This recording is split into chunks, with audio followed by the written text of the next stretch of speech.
You know, when we turn 80, life gains a different weight and a clarity that almost hurts our eyes because it is so strong, because there are things we spend our whole lives blind to not wanting to see, and suddenly time takes the blindfold off our faces without asking for any permission.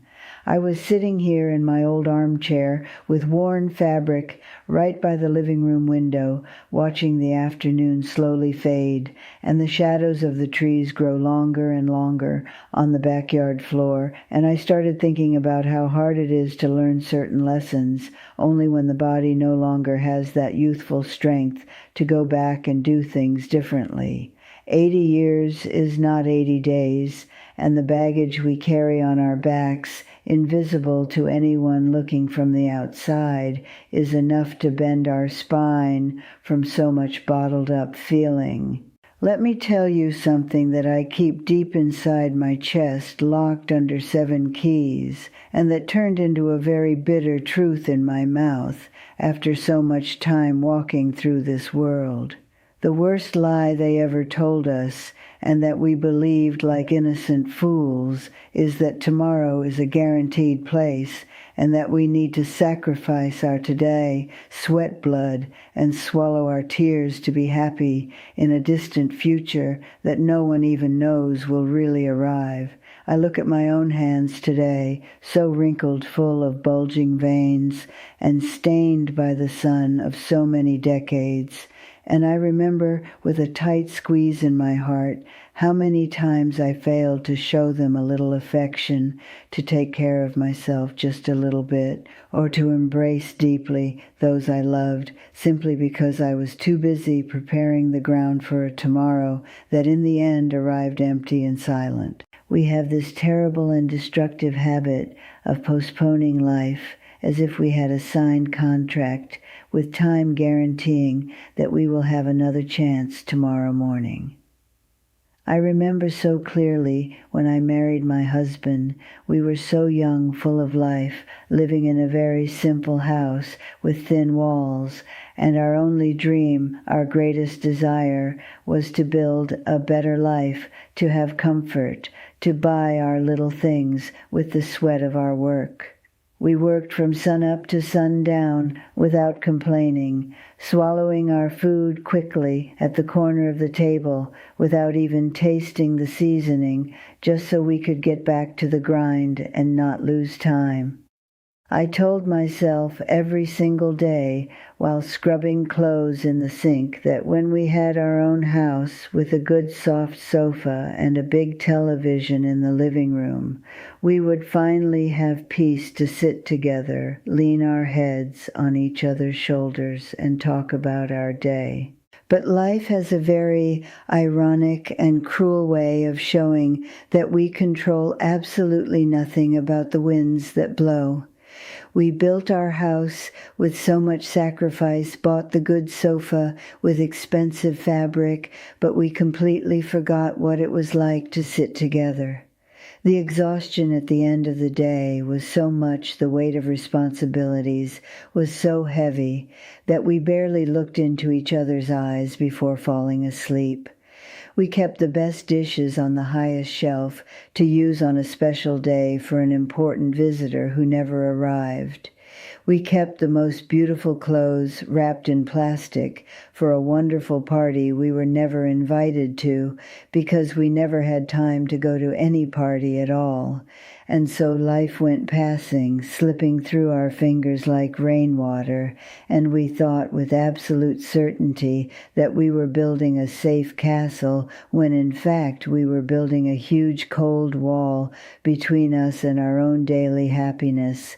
Have you ever stopped to think about this at some point in your life, that we spend all our time preparing to live, rehearsing for the big show, and when we get startled, life has already passed entirely out the back door without us even clapping?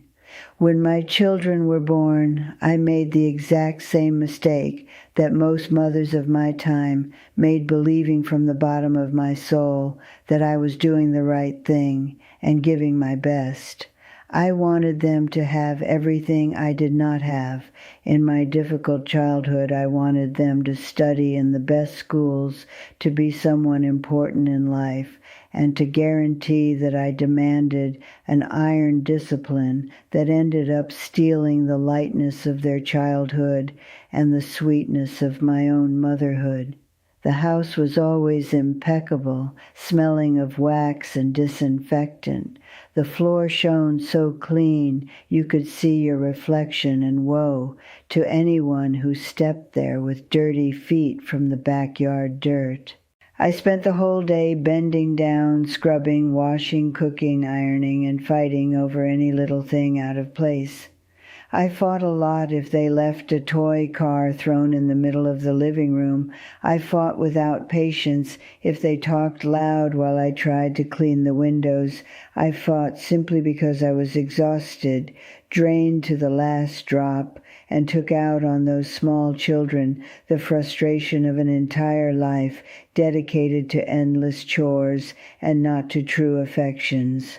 I remember perfectly the sweet smell of soap after their bath, seeing their wet combed hair, and how I ordered them to go to sleep, quickly close their eyes and be quiet, so I could finally finish ironing the mountain of clothes waiting for me in the back room.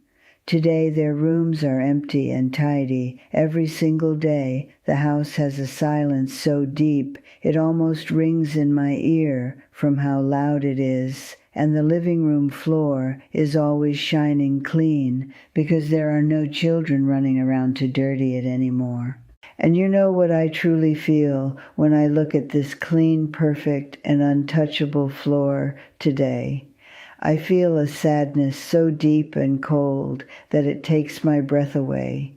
I swear to you by all that is most sacred that I would give the few years of life I have left in this tired body to have that scattered mess back, to have the marks of small hands dirty with sweets on the white walls of the living room, to hear their high-pitched screaming running down the hallway, playing hide and seek, and to let all those clothes wrinkle in the basket without worrying about anything. I took 80 long and painful years to understand that we clean house dirt quickly with soap and water the next day, but the time we lose not playing with our children, that time never comes back, even if we cry rivers of tears begging God to return it. We spend infinite energy trying to control tiny things that have no importance at the end of the story, and we let true love grow cold in the corner of the room out of pure and simple lack of time to sit down and hug. There is a memory that never leaves my head, a moment in my life that marked me deeply like hot iron, and that was the beginning of all this clarity I have today about what really matters. My husband and I, after years of hard work, had made many plans to travel when he finally retired and left the heavy work. We had an old blue-covered notebook where we wrote down in beautiful handwriting the places we wanted to see before we died, the blue sea beaches we only saw passing on television, the quiet countryside towns that looked so beautiful in magazines. We talked about it almost every night, sitting on the edge of the bed, as if it were an unbreakable promise sealed in stone. We told each other that when retirement came out, we would pack our bags, that when the children finally married, we would have freedom, that when the house was all paid for, we would enjoy life. Tomorrow was always our safe haven, the magical place where everything would work out and we would rest.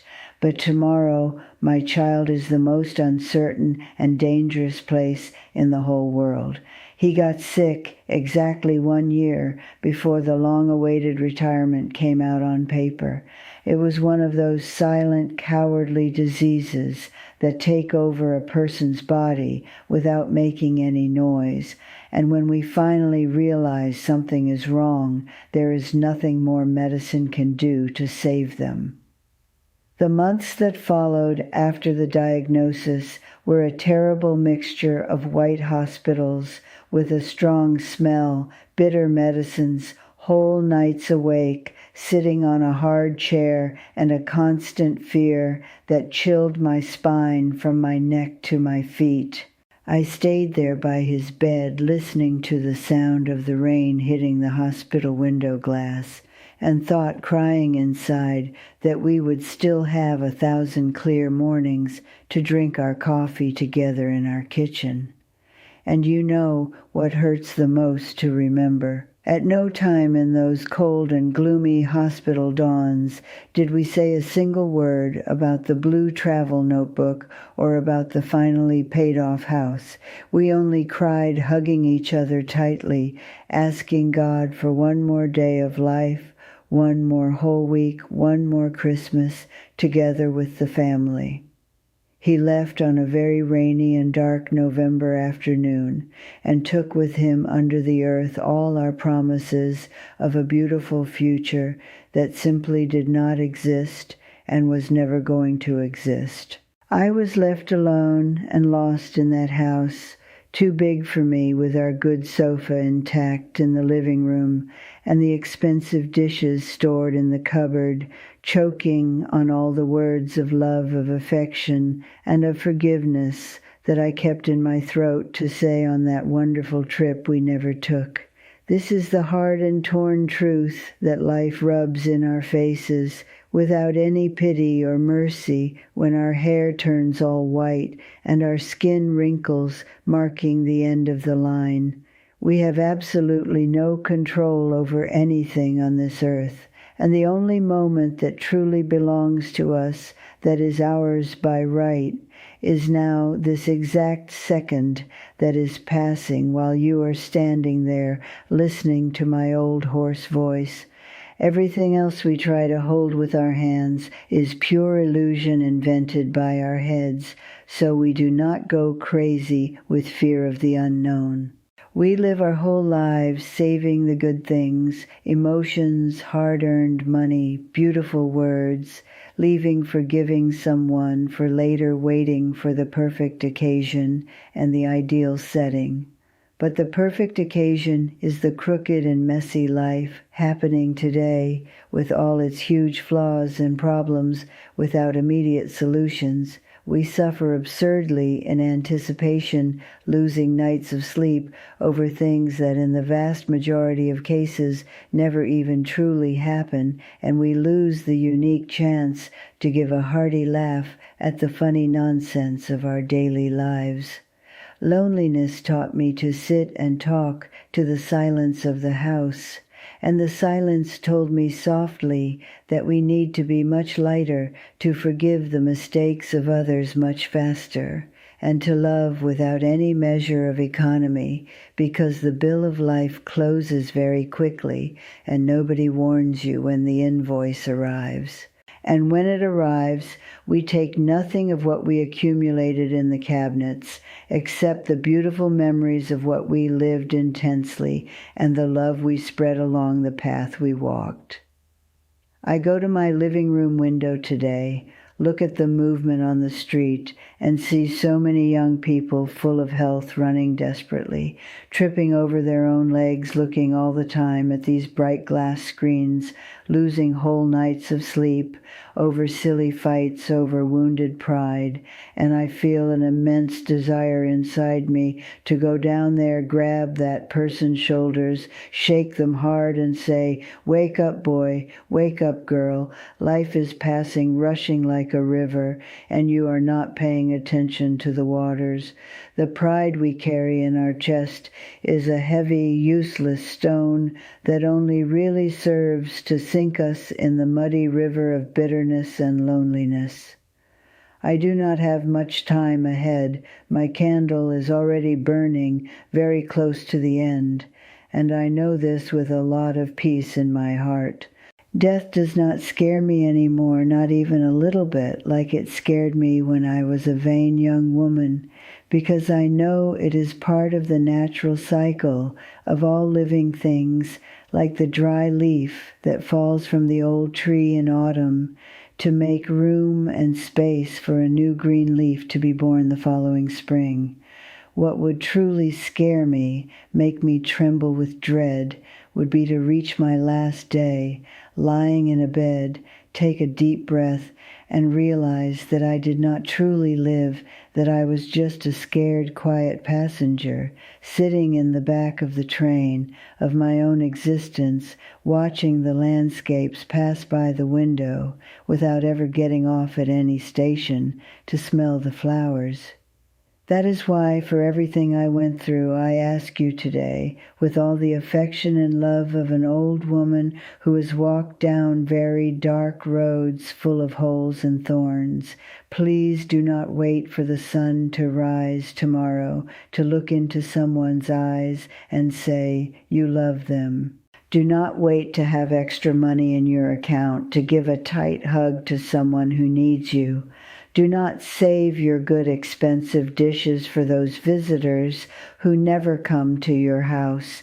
Use the good dishes today at your simple dinner. Eat your favorite dessert before lunch. If your stomach feels like it, sit on the dirty backyard floor and truly play with your children until you get tired. Pick up that phone right now and call that person you have not spoken to in so long because of some nonsense, and say with a clear voice that you miss them very much. Swallow your pride before pride swallows your happiest days. Life is a divine breath, a wonderful, mysterious, and fragile instant, too brief for us to waste throwing away with bottled-up resentment and empty worry about things we cannot change. May these sincere words of mine serve as good seed falling into the soil of your heart, so that you absolutely do not have to reach 80 years old, tired sitting in a lonely armchair and looking back with the unbearable weight of regret crushing your chest.